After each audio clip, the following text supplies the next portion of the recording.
ಪಾತ್ರ ಭವದ ಕಡಲೇದು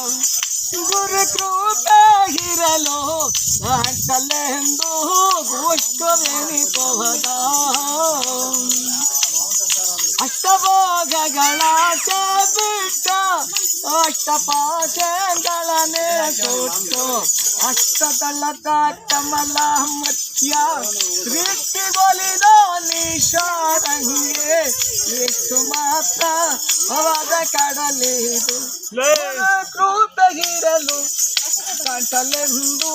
ಗೋಷ್ಠವೆನಿಪುವುದು ಈಗ ಸೂತ್ರ ಎಂಟು ಸಾಧಿಸಿ ಈ ಕಾಯವೆಂಬ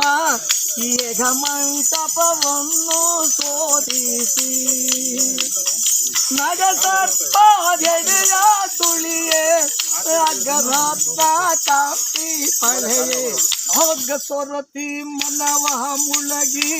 ರೋಗವಳಿದ ವೇಗೇಶ್ವರಗೆ ಎಷ್ಟು ಮಾತ್ರ ಭವದ ಕಡಲಿದು ಗುರು ಕೃಪೆ ಇರಲು ಗಂಟಲೆಂದು ಗೋಷ್ಠವೆನಿಪುವುದು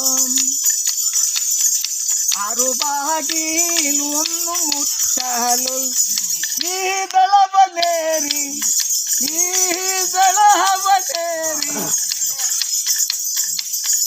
ಆರು ಬಾರಿ ಆರು ಮೂರು ಕಮಲ ಬಿಚ್ಚಲು ಮೂರು ನದಿಯ ಮಧ್ಯದೊಳಗೆ ಮೂರು ಕಾಲಿನ ಹಂಸ ಸಣ್ಣ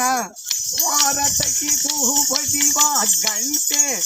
ಎರ್ವರಿರುವ ಕೇಳ್ದ ಎತಿಗೆ ಎಷ್ಟು ಮಾತ್ರ ಭವದ ಕಡಲೇದು ಗುರು ಕೃಪೆ ಇರಲು ದಂಡಲೆಂದು ಗೋಷ್ಠವೆನಿಪುವುದು ಅತಿ ದೂರ ಗೈಯೋತ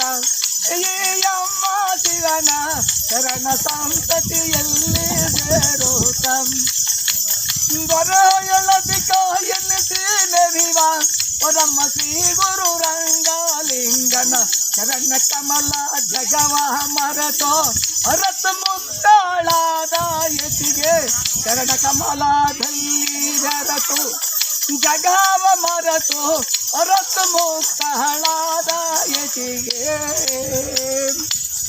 ಜೈ ಸಿದ್ದೇಶ್ವರ ಪಾದಾರವಿಂದ ಗೋವಿಂದ ಗೋವಿಂದ.